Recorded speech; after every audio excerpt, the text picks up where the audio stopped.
They'll fly you back just for jury duty. I was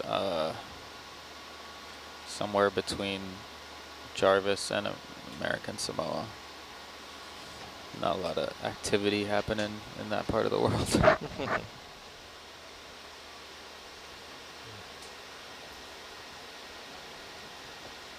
They're both U.S. territories, Jarvis and American Samoa. I wonder if you could be called to jury duty there. Yeah. If they just would have transferred it.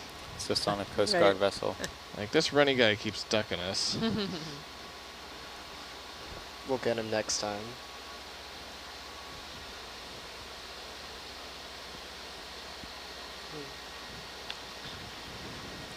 Hey Ed, how many lumens are on Argus? I don't know anything about the lights. It's all ROV. Really? Yeah.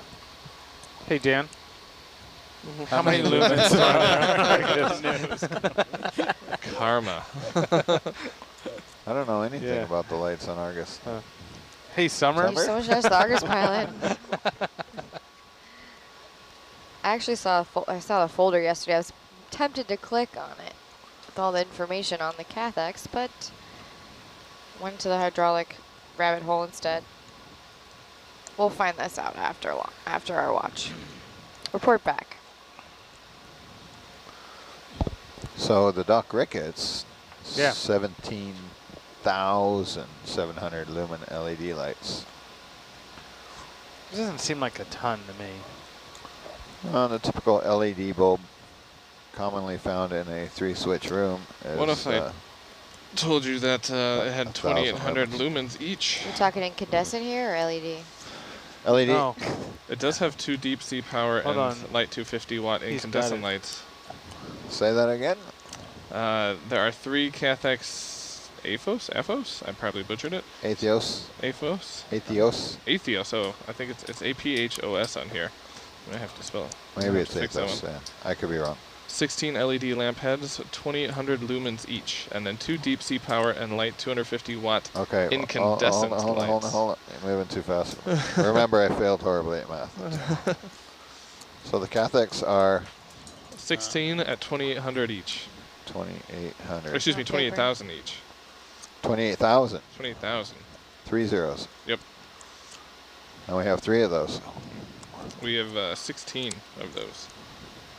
16. oh, that must be Or between no. Herc and Argus. 3 Cathex, 3. 16 LED lamp heads with 28,000 each. So 3 times So 28. Yeah. It's on paper. 84,000. That's 84. Yeah, so Doc Ricketts has 17,000 lumen lights. We don't count incandescent lights because... That's 102,000. Do we have any? We have 2. Yeah, there's a few ruining the video there. I'm surprised you allow them on the vehicle. Not up to me. That's ROV. It's only, yeah, it's... Got to roll with what you got in some cases. I've heard a really good way to test if they're on or not. So turn them on for a little bit, Callback. turn them off and see if they're warm. That's part of our pre-dive, actually. I tested that the other day on the deck and I burnt my little finger. Oh, no. They get hot really fast. Remember the HMIs? No, the old school DSPL. But the Inkies. HMIs, once those warmed up, they were hot. You couldn't run them on deck for a couple minutes. Yeah. You know, shut them down. We, a lot of places don't even bother turning them on deck anymore because they're so reliable and it so cooks them to death on deck. Hercules has 2 deep sea power and light matrix 3 LED lamps at 20,000 lumens each. 6 to 12 deep sea power and light sphere LED lamps at 6,000 lumens. So, Dan, you said you were able to see 6 to 12 DSPLs. That's about right. There's about a dozen. I think there's, let's see, there's 1, 2, 3, 4, 5, 6, 7, 8 on the front. on the, yeah. So 6 times 8, that would be 48,000.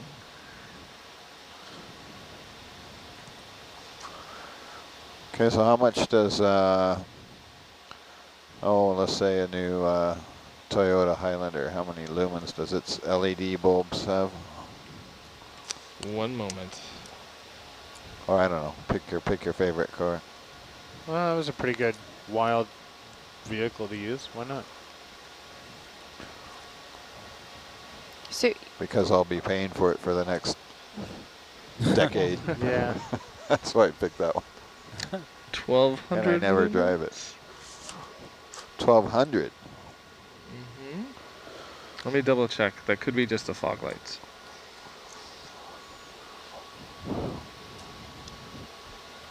So that means Herc has 2 at 20,000. Plus the 6 to 12 DSPLs. Yeah, so if we have 6 at 6,000, that's 48. So we have somewhere around, round numbers, 70,000 lumens on the. is that ever part of when you're ready to set up for filming? Do you ever, I mean, you use lights, but do you ever calculate lumens for like? No. It's not. No, you that- calculate f-stop. How many stops of light you have. What? What is this? On set, How you does mean? that work? What's Use a a stop? light meter. What is a stop? Like, So- what is the unit of stop? Like, is it 5, is your exposure 5.6 or 8 or 11 Exposure, as in Yeah. like brightness, essentially? or? Yeah, Okay. yeah, for your sensor. So, There's an app for that now, or you just press the auto button on the camera and yeah. it works all that out for you. So you're saying you're able to see a Tina 4 without lights? Tina 4? Oh yeah. So They're bio. they're that luminescent. bright? They're just that bright. And what did you see what lumens they were? Oh, no idea if they have a lumen in their body or not.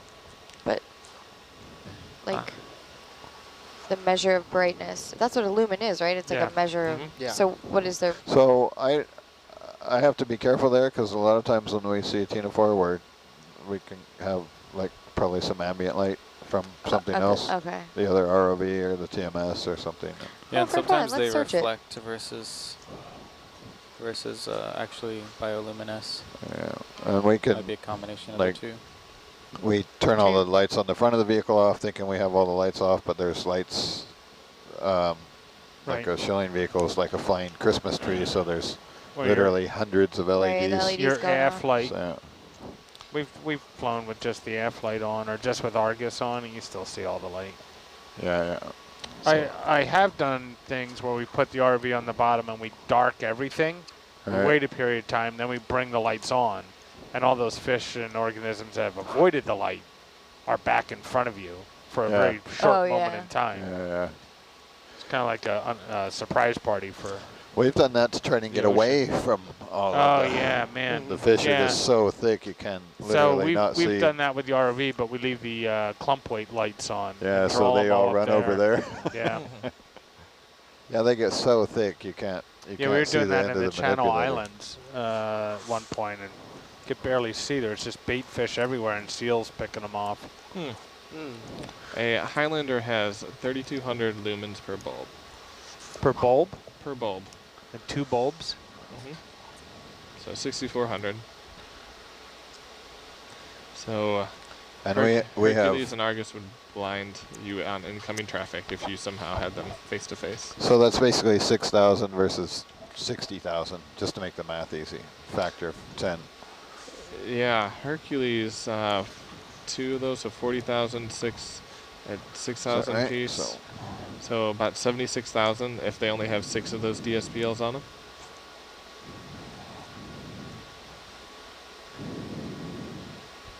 If they have all 12, they'd have just under 100,000.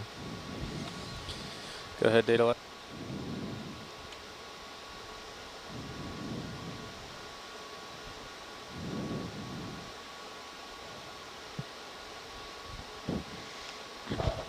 So the good question coming in about what you're seeing in channel 1. Channel 1 is the side scan sonar. So you see 2 versions of roughly the same thing. The yellow waterfall, as it's called on the top, is a frequency that provides a bit more higher definition, but not nearly the range as the waterfall below, with the blue label or blue bar. That covers the same area, but not nearly in as much definition and a bit a bit longer in terms of what it can see. The black area that you see in the center of the screen is the nadir. So since this is side scan sonar, we can't scan underneath us because underneath us is not in that field of view. And if you want to see what's underneath us, you can go to channel 2, and that's what's on the screen. That is directly below Argus. We're about 15 or so meters above the seafloor. We're heaving a bit with the ship, which you might not be used to seeing because we're diving exclusively with Argus this time, which isn't something we do very often, but it is necessary in this time because the science team is provided with a 2 square mile search area, and in order for us to cover that area with those transect lines, we need to be able to move a bit faster, and fast is Front one. used relatively loosely in terms of the description we're going, because we're only going about 1 knot. But if we had Hercules, we'd be moving even slower than that.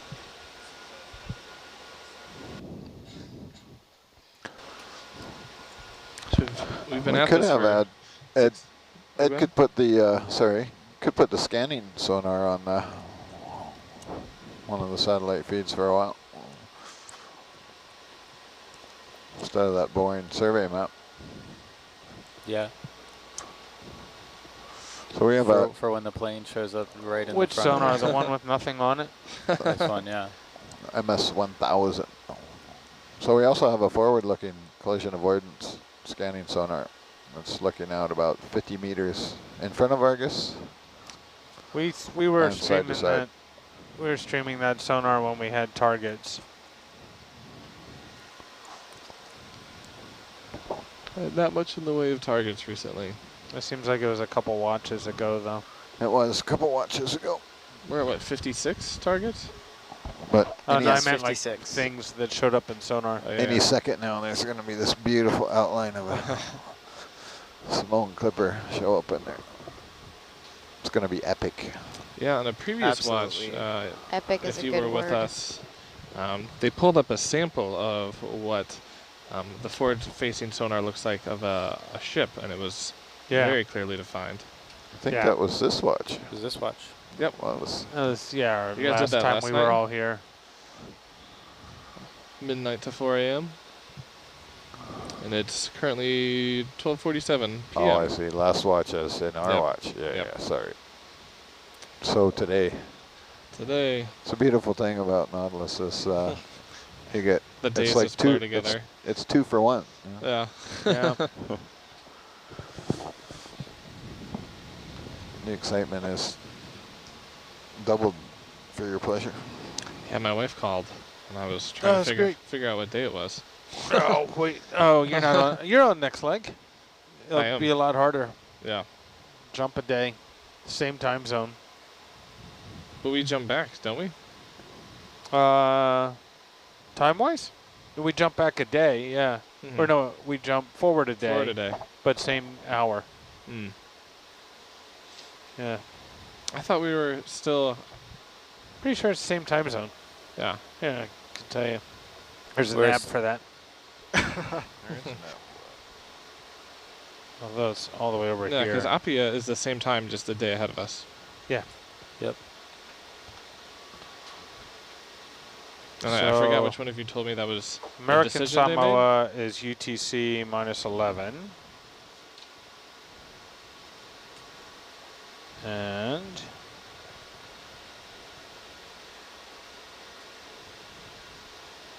Samoa is well, it says GMT plus 14, so maybe that's right. I don't know.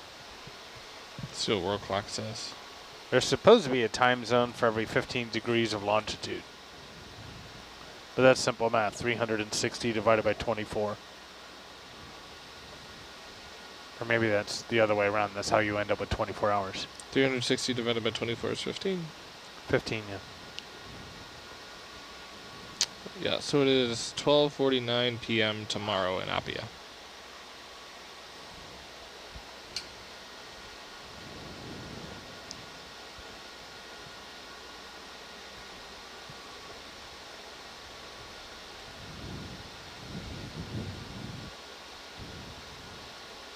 Music was actually told to fly over the Golden Gate Bridge, but he knew he wouldn't be able to gain enough altitude, so he flew under it. Smart man. I was wondering where the origins of that photo was. That particular one is actually the Bay Bridge, still under construction. Yeah, correction. Sorry. We'll forgive you this time, Lonnie. Yeah, thanks. And that one was in a different aircraft as well. That was the Boeing 314. That's right. But he just reminded me of the incident where he did do that. Oh yeah, sorry, I was just talking for the picture. Right. Was that a later picture or earlier one? I think that's got to be an earlier one, right? Earlier than when he disappeared? I would imagine so. No, earlier than Spooky. when they came out with the Clipper, the small Clipper line. The Sikorskis. Yeah, what you're asking, I Dan? think it was Yeah, probably I think that the 314 was probably in production at that point, but hadn't yet been put into service.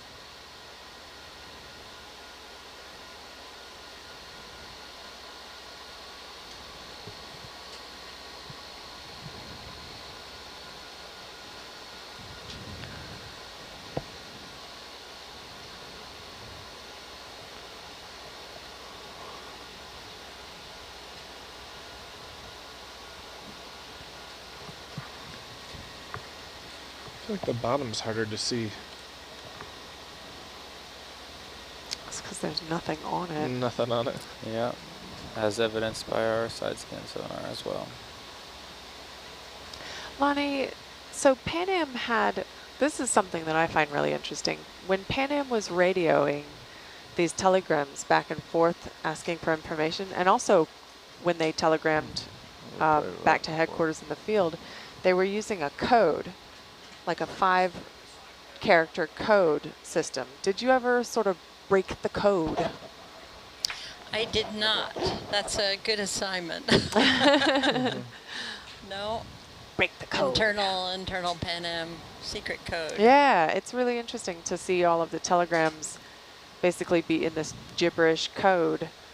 I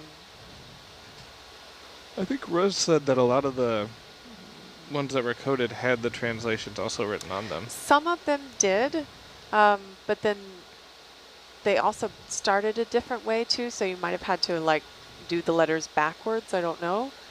Or, you know, reading from the end. Because I was just looking at one of those and it definitely had a couple of words at the beginning that were normal, and then it started into the message written as if it didn't have those words, so it's kind of strange. But it was mainly for corporate espionage at the time. I feel like by now the code has to be understood or deciphered. You would think so. I mean, Pan Am doesn't exist anymore. Yeah. So Can't imagine it's a secret worth keeping anymore. But code breakers do, so I'm sure we could crack it. Lonnie, your next mission, should you choose to accept it. This I'm message going will after self-destruct in this 30 gentleman seconds. pirate Well, the gentleman guy pirate. who was on the Avocet recovery scene.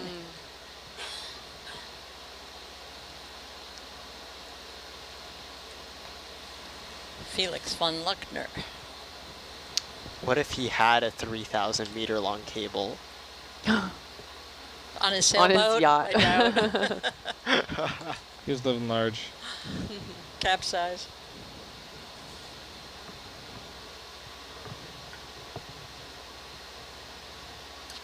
I don't really see anything about Pan Am's code online. Did it have a name? I don't think so. Pan Am coded. I mean, during that time, a lot of companies would have had their own internal code. Yeah. Well, wouldn't it have been transmitted via Morse code? Well, you would think that everybody would know how to break it then, so what's even the point? I don't know. Oh, a lot of times they did things backwards or substituted letters or whatever. Backwards is too easy. You know, they'd substitute a letter for a different letter. Like Caesar cipher? Like cipher? Yeah. Yeah. Just out of curiosity, who here has heard about the Pan Am smile? Pan Am what? Pan Am smile. It came up while I was like doing some research, but it's like Lonnie and Megan talked about how Pan Am was very outwardly focused about their like sort of business appearances. So they taught all of their stewards or their they taught them all to smile without the smile reaching their eyes. That seems kind of strange.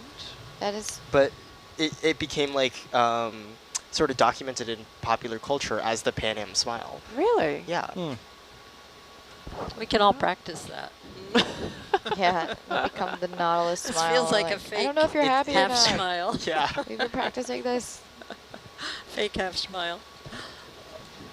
The polite smile.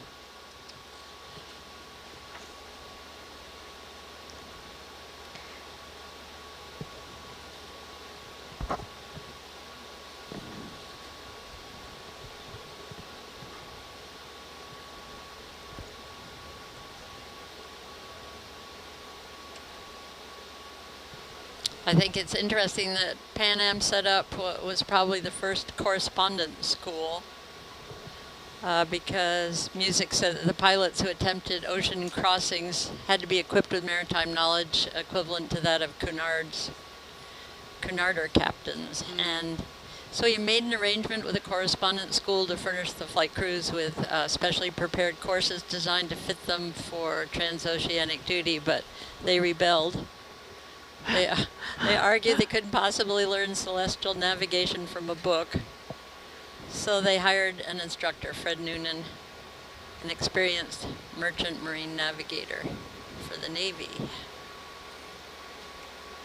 And Fred showed up in person and taught them.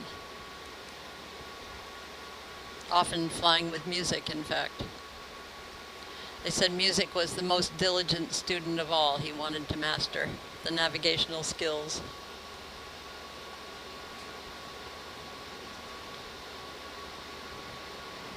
Oh, I cannot find information about that code they had.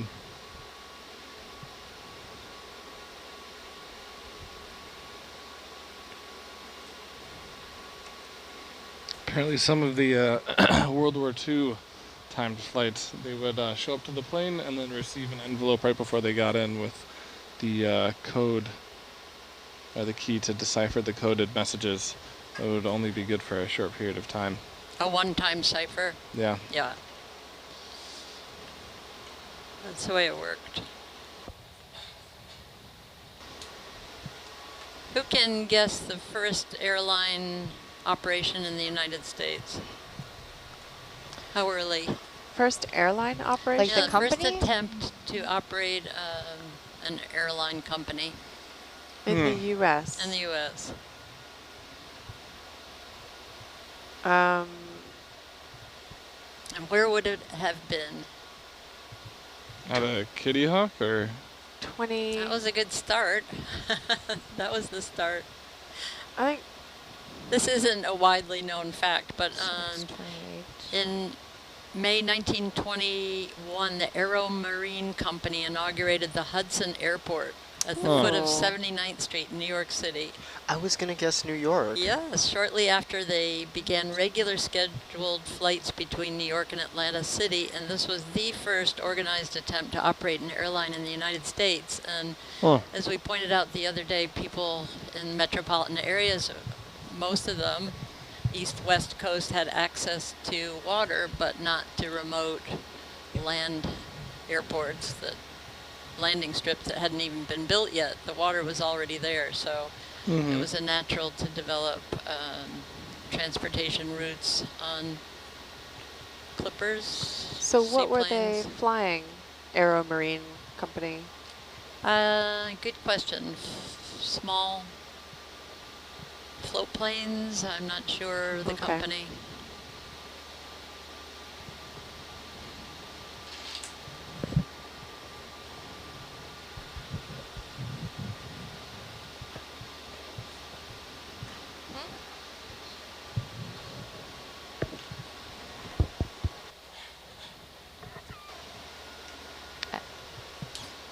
Oh yeah, duh.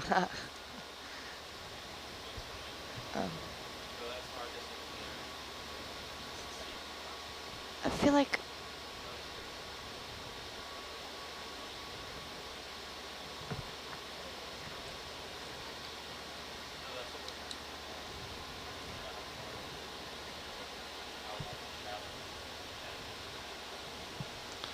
This is a very non-remarkable or unremarkable seafloor. Yeah.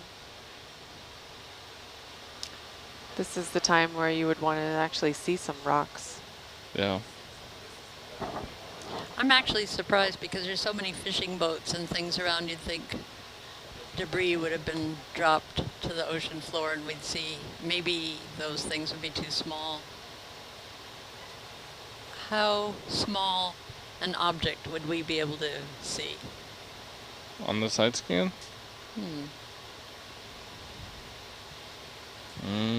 For instance, the Samoan clipper had an anchor in the bow. Would we be able to see a smaller anchor?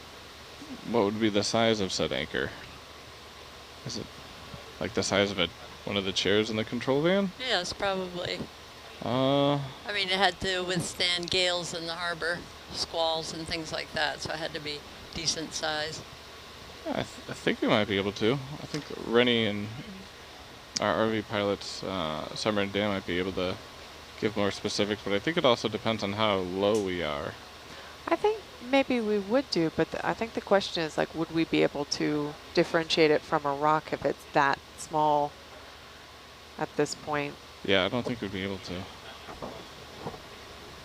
We have a hard enough time with all the dive targets that we have. Most of them are rocks. Maybe they're all just planes. And we have a lot more questions. We would need to send Lonnie back to the archives to figure out what happened. Oh, I'm headed there already, so just load me up. We just happened to tag 56 Samoan clippers. Where is the German person's organization? Where's those archives? I mentioned that the members of his society were global, but let me Yeah, see. now that things are on the internet, I think we could try to contact the society and find out. He was quite a colorful character, so talks about him during World War II and as a raider and wrecking and stranding and His playing hide and yacht seek is and apparently in escaping, Russia. and I think it'd be an interesting book to read if there is one. Did you say his yacht was in Russia? The Situfu? Is in Russia now? That's what it says. That's Currently cool. in poor condition in Russia. Within a few months after its creation in 2004, it had over 100 members in 14 countries. Situfu, meaning the sea devil. He's warning you by the name of the ship. Yeah. I think if you were a He's been pretty pirate, that's a straightforward. really good name to have.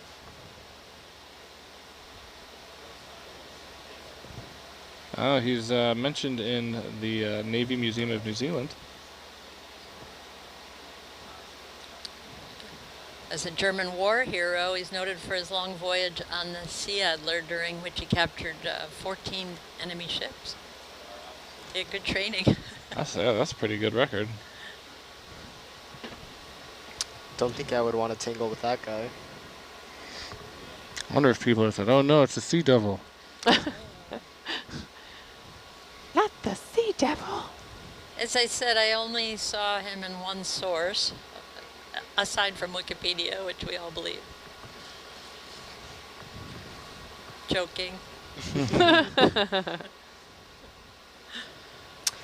I feel like that raises this really interesting discussion, though, because like nowadays kids are all told oh, don't reference Wikipedia. But oftentimes, because it's fact-checked, like, there are people who go through and see if edits that are made are accurate. Like, I feel like there is a certain amount of credibility.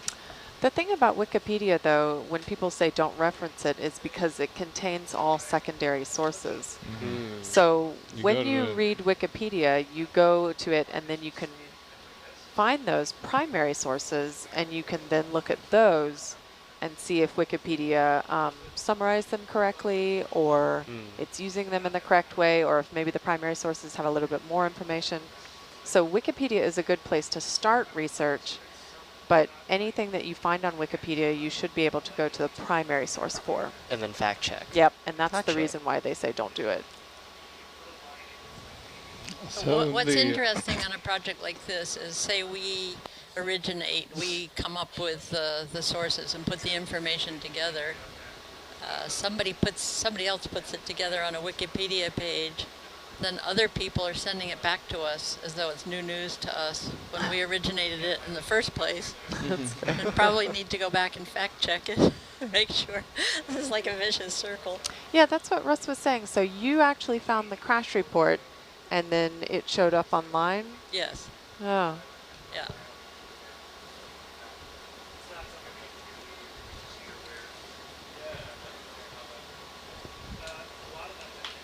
So the headquarters of the society is in Saal, Germany. Where? How do you spell that? Saale. They have a website and they have a contact us. Their museum is on the first floor of that building. There's a phone number, a fax number, and an email. That's great. Let's go after that and see what we find. Might have to go to Germany. Oh, no. Oh my gosh. It's €8 per person, including a guided tour, usually done by the president of the society. Oh, Is send the- Russ. So is it in a historical building, like his house or something? Or what's the €8 for? Just to see things? Beside a permanent exhibition for visitors, we like to open our treasure chamber regularly. Here you will see unique and extraordinary artifacts. Oh, the treasure The chamber. treasure chamber. Oh. Maybe there are things from the the Samoan Clipper in the treasure chamber, because of course he wasn't going to hand them back. Oh, I don't know We're going about to that. inform you about the background of our collection. You will know about curiosities, funny stories, and many things more about the Count and his life. Interesting. There's no wheelchair access. Oh.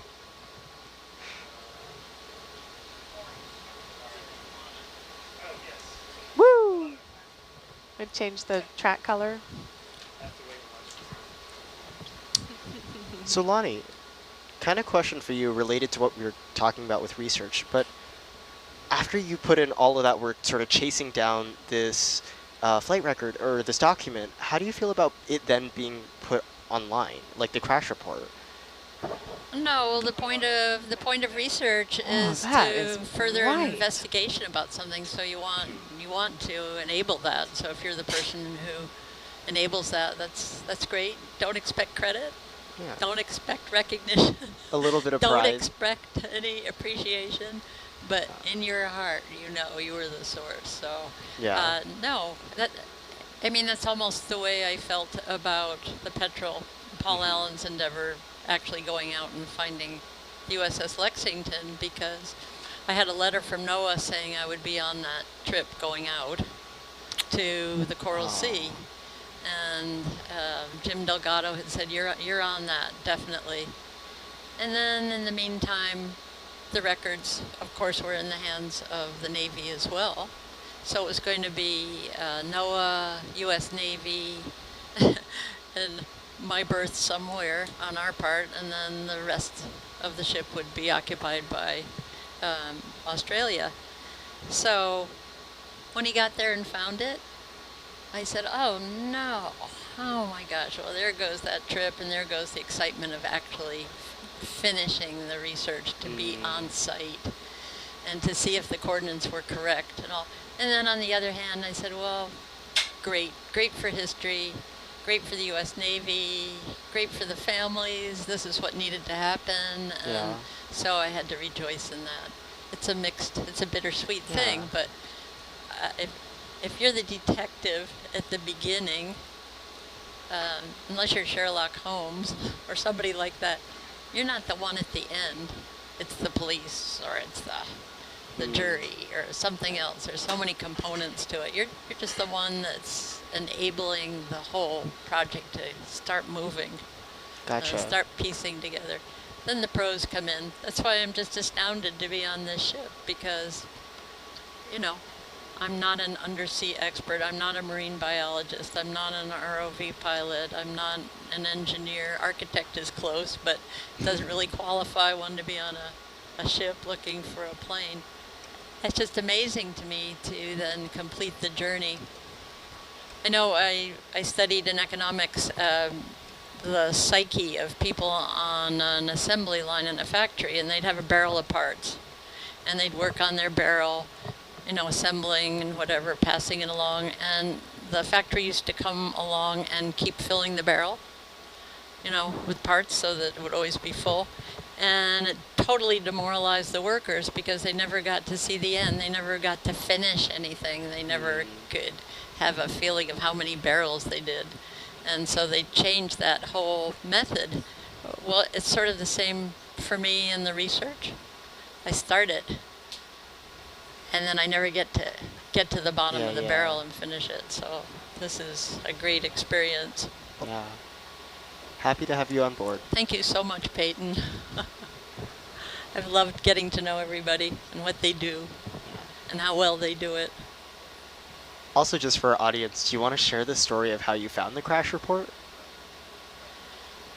Well, it was, I had a very short deadline from Russ Matthews, president of Air Sea Heritage Foundation, and he was trying to put together a white paper to present to OET with head of marine sanctuaries at NOAA, Jim Delgado, and I could find the logs from the Avocet, USS Avocet, that went out to investigate the oil slick and collect debris, and I could find all sorts of Pan Am reports to back everything up, and radiograms and eyewitness, you know, I could never, ever find the Bureau of Commerce accident report.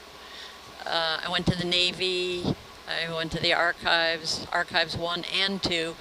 By the way, if you ever do research, things prior to World War II are in Archives 1 downtown, and post, or World War II and after, are Archives 2 out in Maryland.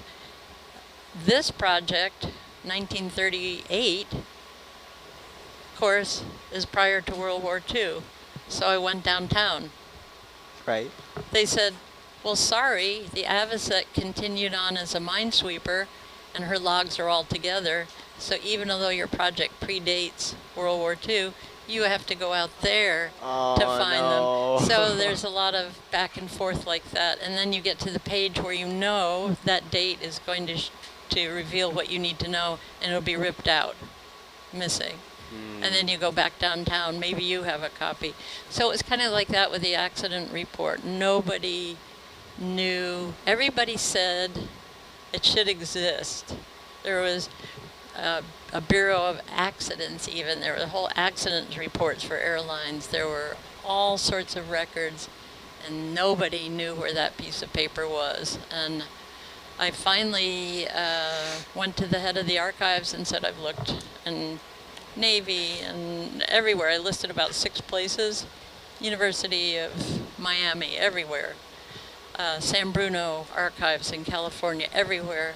And he wrote to the Smithsonian and said, this researcher has checked off all the boxes. Can we help her?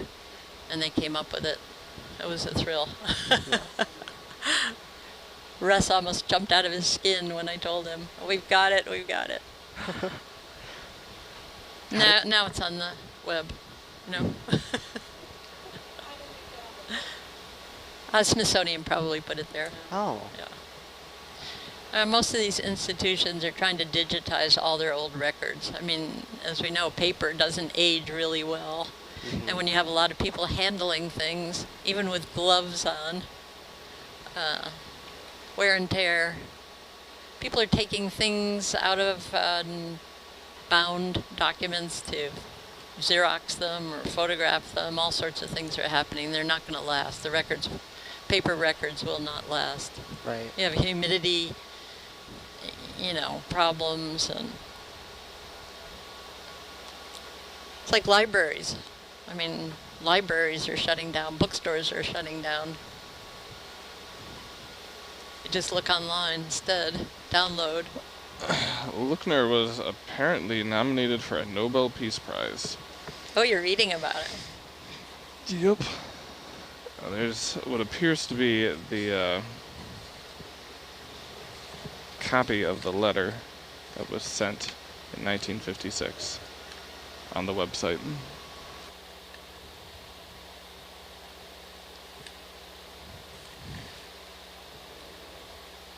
Well, it's going to be interesting reading for sure.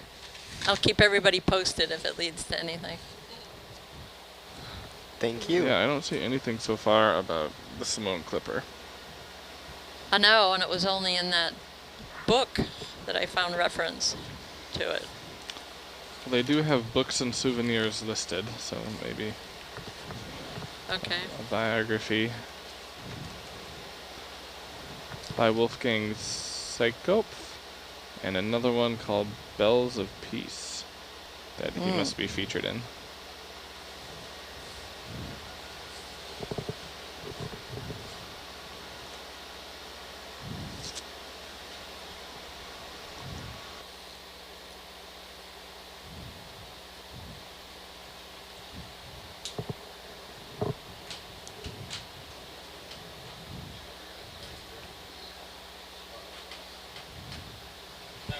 I have a question from a viewer. Are those coded Pan Am messages open in the publicly available databases?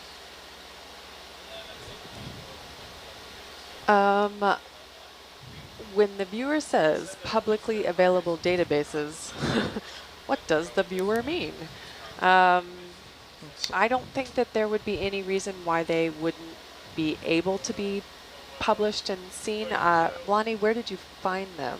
So these came out of University of Miami, and you have to go there and research. I don't think any of these have been digitized. I don't think they were. We received them in emails, and they received so many research requests that the archivist there will only give you a half hour. But he supplied us with an amazing amount of material in half an hour. And then Russ also went there on his own. So a lot of times you still have to go on your own. So I guess the answer is yes, publicly available, but with a lot of work. Got to make you earn it. Right. That's right. Work for it.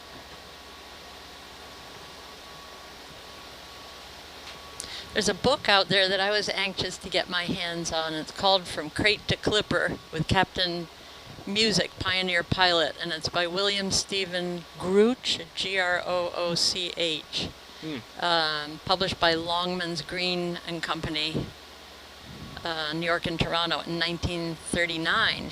And this book, when I looked it up on, tried to find a copy on eBay, was $500 and up a copy. Wow. Pan Am Foundation actually found a copy for me that we were going to forward until I checked with my main source, Russ Matthews, and he had a copy. So I borrowed it from Russ, and it's a fascinating account of music's childhood and his fascination with aviation and how he became involved. But at age 16, in 1910, he went to the first air show in the U.S. in California. And after that, he and his friend were so enamored with the idea of flight that they built their own airplane out of parts they could salvage and find. Immediately crashed it, built another one. The other guy flew it the second time. It was amazing they weren't killed. Yeah. But then they eventually got hired to work, on planes and so forth, and it went from there. But it had always been a passion. Of course, his mother was scared to death. Yeah, I feel like that's not the type of thing you get a whole lot of do-overs on. No, you don't. Going down a bumpy field and slam. Modern equivalent, like you build your own drone, except there's a whole lot less risk. Yeah, of you're your not own personal riding life. it. You're not Modern riding equipment, I think we built your own spaceship. And Yeah. But one of the things I got Join the out of Space that. Force. Whoa, Uh-oh. What's that? sounds like a winch. I don't know. One of the things I got out of that book was music during these flights. But he had inaugurated this flight in 1937. He did a survey flight, and then we lost him in January 38. So this was all a new route. But he said they've got to reinstall that mess of gas tanks before we make the New Zealand flight. It's a tricky job. The factory experts did it before. I'm not sure the gang in the islands know what it's all about. The only tricky thing about her is the dump valve hookup. The only trouble with them is they're pretty close to the exhaust from the motors. He was very much aware. Yeah. Oh. He was aware. And you had mentioned earlier that they had made a mandate that they had to have those caps on it, but since this is still considered an experimental aircraft, that didn't have that yet. Yes, exactly. And they had even done tests of jettisoning fuel with dye, and it did hit the aircraft. The vents were under the wing, and it did, spray the sides of the aircraft. So they knew they were going to get sprayed with gas. Avgas.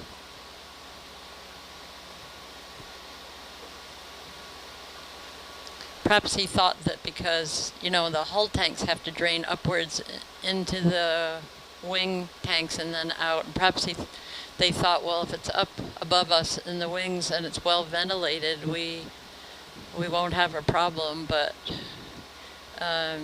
that ventilation around the tanks, they said the tanks were well ventilated. Also said that with the ventilation system, the fumes could be sucked back in through the ventilation system around the tank. So they could be just filling the wing with the fumes. So you're putting it out and you're just putting it right back in? Yeah, sucking it back in. The ventilation system could bring in 30 pounds per minute per passenger on that plane. So it's a lot. Did it give any type of information about how quickly it would, these tanks would drain? No, I didn't find anything about that rate. But it was a hand pump, correct? It was, I think it was both. It was, it had a hand pump. yeah, they had both. They had both, right.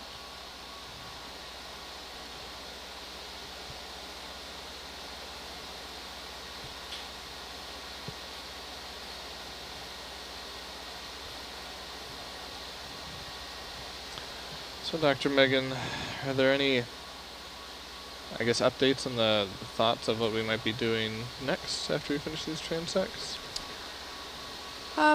We are definitely going to expand the search area. Okay. I think that there's still some discussion as to where exactly that is going to be. I have that information. Good, okay. Yeah, so we will be running some lines. If you pull up IPAC plan. Are we going to do that one plan. holiday between 11 and Do you 12? have it? The first thing we're going to do is the section to the west. We'll be running these at kind of north-south orientation. All these extra lines here. At some point, Mike's interested in running an offset line from one of the lines that we did before, 50 meters off the line 11 to the north. We'll run that again at some point. Not really quite sure when, but we will. And then There's another section down here at the bottom that, where is that? Yeah, so we're just basically extending our survey south and west. Okay. How much does that increase our area to? Oh, you want me to do math, huh? I do. You're so good at it.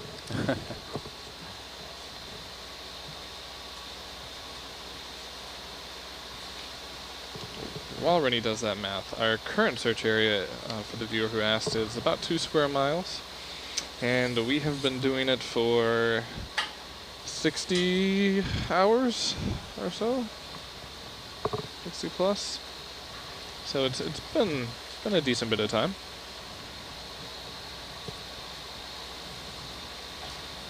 The only way you know whether for sure you have something is if you look everywhere. And just like when you lose something at home, you don't want it to be that one place you don't look.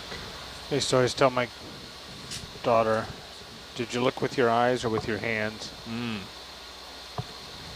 It's a good one. Yeah. She Whenever my hated daughter hearing that. is looking for something, she is 3.5, but she does say, I'm going to use my super eyes. Ah, that's good. We have a 3-year-old that lives with us. They always have something interesting to say. Yes. The one that lives with us is quite verbal. Oh my lord.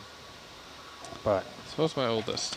always wonder, you know, we're looking for an aviation pioneering crew, and you wonder, you know, somebody like, you know, your kid, what kind of technology and pioneering is going to happen in their lifetime?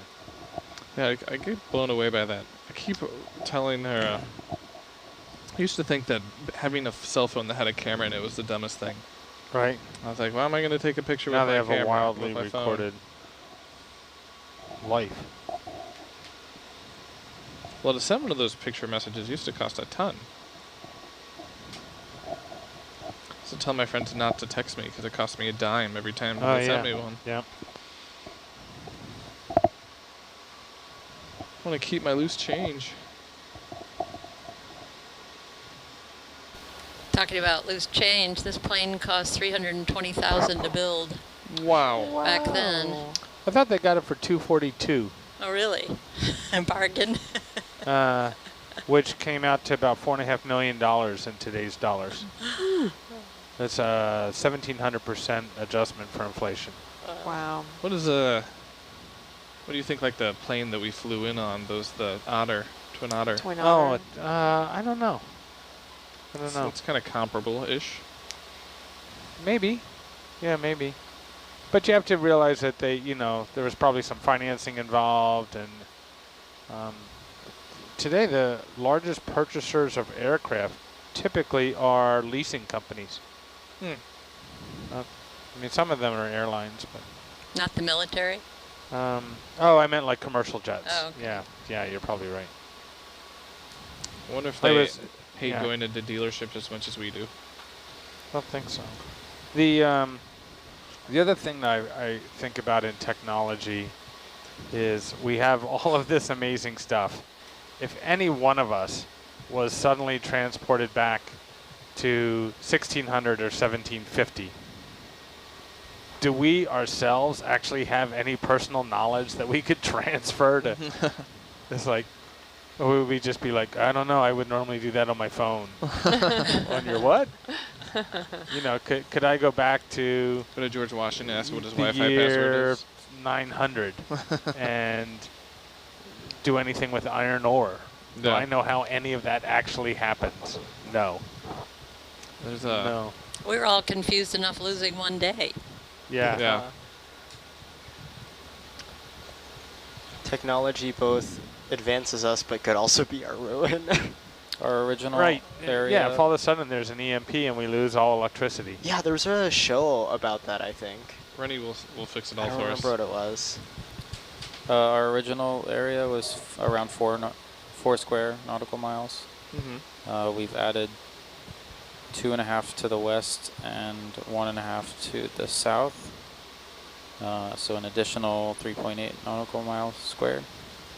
total area will be around 8 nautical miles squared. So we've almost doubled it. If we were to map all of it. Is the plan to keep Argus in the water for all of that? Well, it would depend on if we find anything. Okay. So obviously, if we're going to continue to map the pattern and don't see any targets that merit visiting, I think the first step, as we had said, was to actually get a visual with Argus on a target before we pulled to attach Hercules. Correct, yeah. So, 'Cause Dan, you said that process would take quite a bit. I think a few hours. Oh boy, this is going to be a long dive report. That's why they invented staplers. For folks listening in, after each dive, we type up a dive report, which is either done by me or another data logger. Because I'm an intern and I'm learning, I'm going to be writing up the dive report for this dive in particular. And so, you know, we're writing notes down on like targets, on when we started and stopped lines, any interesting like terrain changes, and all of that is going to go in one very, very large document. Actually, I don't think it should be too bad. I mean, there wasn't, because we're just noting what we're seeing. I guess it depends on how thorough you want to. Yeah, I should probably pull back a little bit, but we'll see. Peyton seems like the It's not, thorough type. you don't take everything that you wrote and put Yeah. it in there. It's just a summary. So the summary of this dive is probably not going to be too bad. Soon I'll tell you, though. Yeah. Well, it looks like we're just about at the end of this line. Oh, let's take a look. The ship is ship approaching the end. Yeah. All right, this was line 19. The ship is not quite done. Okay. One more down.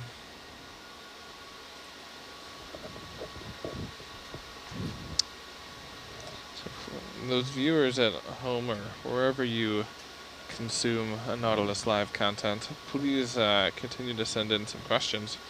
If you are looking for some other things to do, you really enjoy ocean exploration, would like to learn more, you go to Nautilus Live's website.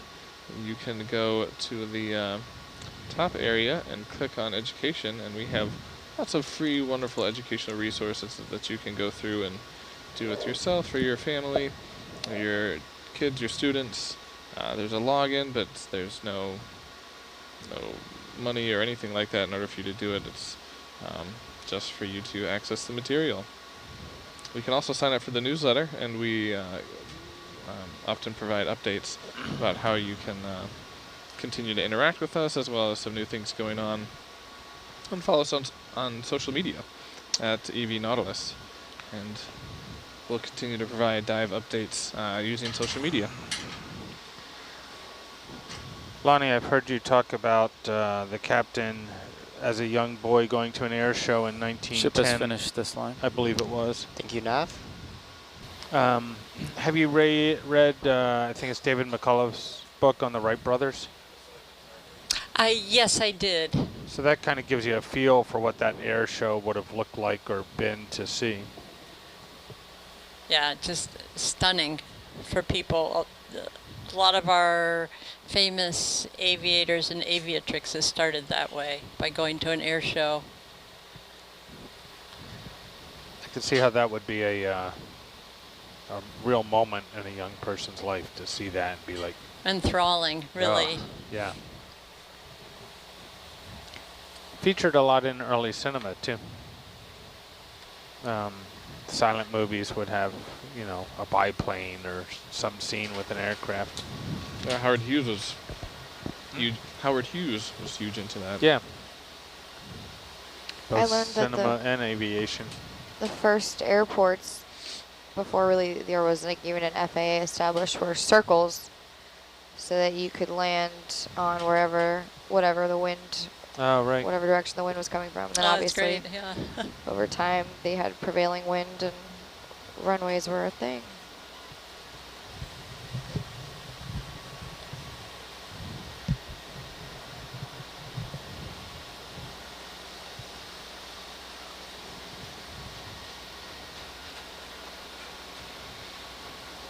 Lonnie, have you ever heard those books? I learned about